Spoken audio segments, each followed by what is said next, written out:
Imagine standing at the edge of a world where the sun is no longer a source of warmth, only a dim star in a black sky. A world so far away that sunlight is nearly 1,000 times weaker than it is on Earth. A world where the winds do not howl at 100 kilometers an hour, or 500, or even 1,000. They scream past faster than the speed of sound, faster than the strongest hurricanes ever recorded on Earth, faster than anything that should be possible on a planet this cold. And that is what makes Neptune so disturbing, because Neptune should be quiet. It is the 8th planet from the Sun, nearly 4.5 billion kilometers away, buried in the frozen darkness of the outer solar system. It receives only a tiny fraction of the solar energy that Earth gets. By all logic, it should be calm, sluggish, half-frozen, almost dead. But it is not dead. Neptune is violently alive. Its atmosphere is one of the most chaotic places we have ever seen. Its storms appear and disappear like wounds opening in the sky. Its winds are the fastest of any planet in the solar system. Its weather system breaks the expectations of planetary science. And deep beneath those beautiful blue clouds may lie one of the strangest interiors in the entire universe. An ocean not of water as we know it, but of superheated exotic fluid compressed under pressures so extreme that matter begins to behave in ways that barely make sense. Neptune does not look violent at first. From a distance it looks serene, smooth, elegant, a deep sapphire sphere drifting silently through the dark. It is often described as the most beautiful planet in the solar system, and visually that is hard to argue with. Its color is richer than Uranus, more saturated, more vivid, almost unreal. But that calm appearance is a lie. Neptune is not peaceful. Neptune is a storm machine. It is nearly 4 times wider than Earth and about 17 times more massive. It is classified as an ice giant, not because its surface is made of ice, but because much of its interior is thought to consist of substances like water, ammonia, and methane, compressed into hot, dense layers beneath the atmosphere. Above that interior lies a thick envelope of hydrogen, helium, and methane gas, and it is methane that helps give Neptune its blue color by absorbing red wavelengths of sunlight and reflecting blue back into space. But color is the least interesting thing about Neptune. The real story begins with the wind. On Earth, the strongest hurricanes can push wind speeds above 250 kilometers per hour. Those storms leave cities underwater and coastlines shattered. On Jupiter, winds can exceed 600 kilometers per hour. On Saturn, they can climb even higher. But Neptune is in another category entirely. Winds there have been measured at over 2,000 kilometers per hour. That is roughly the speed of a fighter jet. It is the fastest planetary wind system ever observed in our solar system.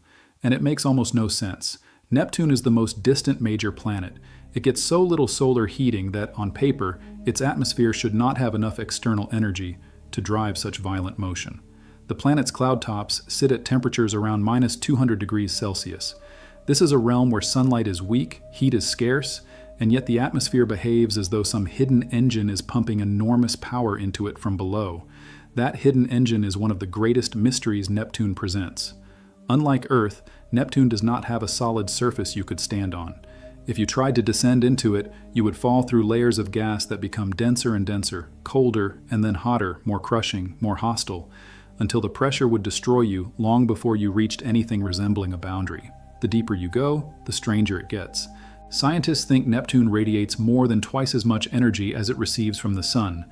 Somehow, this distant frozen planet is generating a significant amount of internal heat, and that heat is likely helping drive the impossible violence we see in the atmosphere. But even that does not fully explain Neptune, because Neptune does not just have wind. It has structure. It has organized chaos. It has storms large enough to swallow Earth. The most famous of them was the Great Dark Spot, discovered in 1989, when Voyager 2 became the first and only spacecraft ever to visit Neptune. As the spacecraft approached, it saw a massive dark oval in the southern hemisphere, a storm system roughly the size of Earth, spinning through the blue atmosphere like a planetary bruise.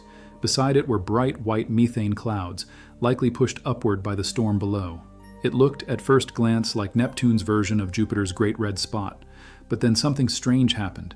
When the Hubble Space Telescope looked for the Great Dark Spot a few years later, it was gone. Not weaker, not smaller. Gone. And in its place, other dark storms began appearing in different parts of the planet, then vanishing again. Neptune's giant vortices are not stable in the way Jupiter's are. They seem to form, drift, mutate, and disappear over relatively short timescales. Entire storm systems the size of Earth can emerge and collapse within just a few years. Imagine weather on Earth so violent that continents of cloud are born, migrate across the planet, and then dissolve back into the atmosphere as if they were never there. That is normal on Neptune. And those dark spots are not empty holes. They are high-pressure systems, giant atmospheric vortices spinning through the upper layers of the planet. Around them, bright companion clouds form when gases are forced upward and freeze into methane ice crystals. So even Neptune's brightest clouds are signs of underlying violence. Beauty there is often just turbulence wearing a mask. Then there are the storms we did not expect to see at all. For years, scientists thought the outer planets changed slowly, that weather in those distant cold atmospheres would unfold over decades or centuries, but Neptune has repeatedly proven otherwise.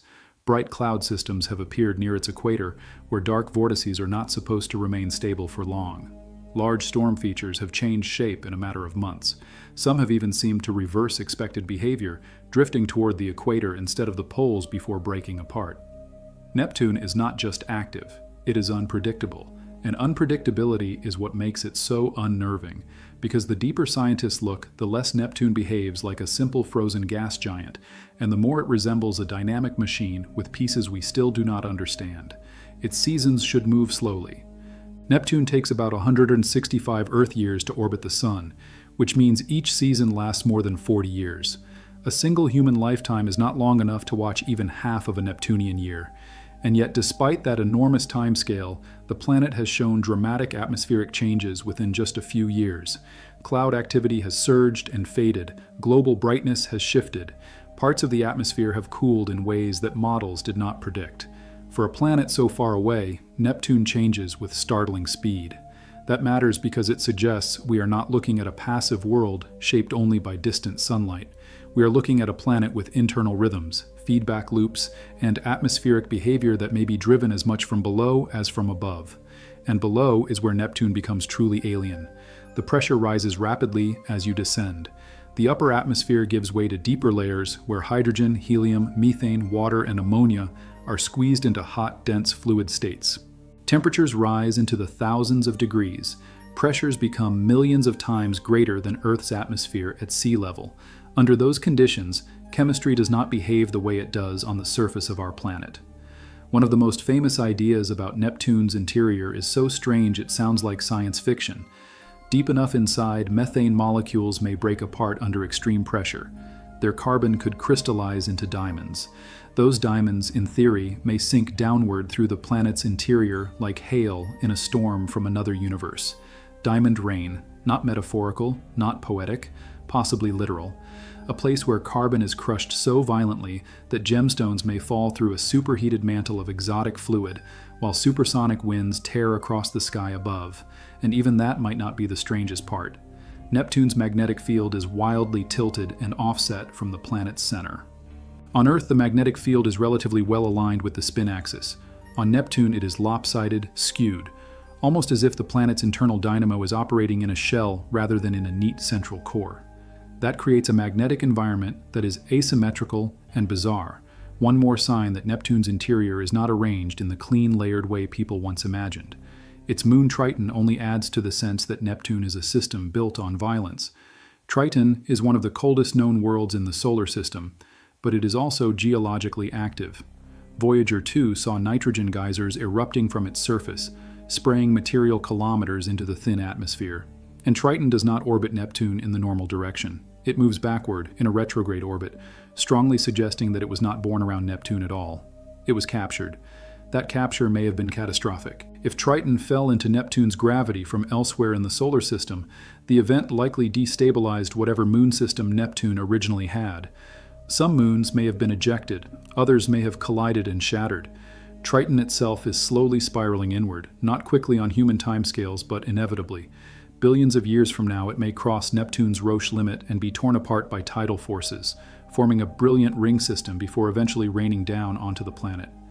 Even Neptune's future ends in destruction, and yet for all this chaos, we have barely seen the planet up close. Voyager 2 flew past in August 1989 and transformed Neptune from a distant blue dot into a real world. It revealed the great dark spot, its thin ring system, its strange moon Triton, and the fastest winds ever measured on a planet. But the encounter lasted only a brief moment.